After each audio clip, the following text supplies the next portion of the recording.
All right, so those of you who were here last time might remember that I brought by this this Kinect, and that it's very cool by itself. But I wanted to see what else there was that I could make it do.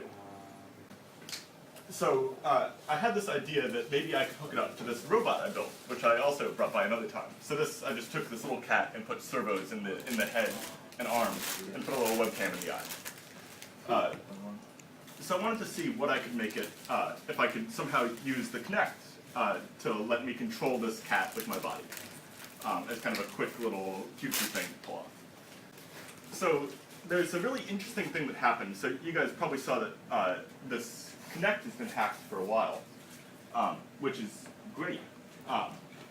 And recently, the company that made this Kinect called PrimeSense, and this company was bought by Microsoft a while ago. They open sourced what's called the middleware, which is this kind of layer of hardware that can track your skeleton. So it can track where all your joints are in your body in real time. And it just gives you a big list that says, your left elbow is at this XYZ coordinate. And so it gives you this list of points for your entire body. And people have made cute little wrappers for it that just makes it extraordinarily easy to import this into, say, processing, which I love to use because I'm a lazy and kind of bad programmer. But this lets me get away with a lot. The way the Kinect works is it needs to calibrate, so you go into the calibration pose. Once you're in the pose, I wrote this program that as I turn, it turns the cat's head, and then it watches my arm, specifically my left hand, and moves the hand around. So that's all.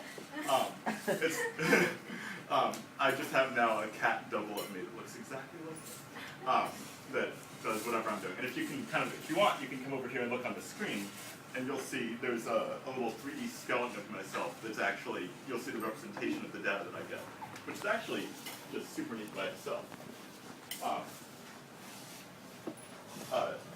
So it won't recognize, it can recognize more than one person, but you have to also go into the pose. I haven't told the cat how to deal with like two people telling him what to do yet.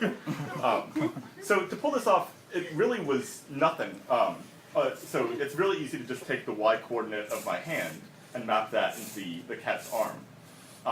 To get my rotation right, I drew a line from my left shoulder to my right shoulder and used that as a vector. Took the normal of that vector and then took the dot product of that with a line pointing straight out in one direction, and that tells me the angle between these two vectors, and I can use that to say, oh, here's the angle of rotation. Anyway, so the most painful part of this was going through the steps of downloading all the different libraries and drivers, which took all of last night and 2 40s.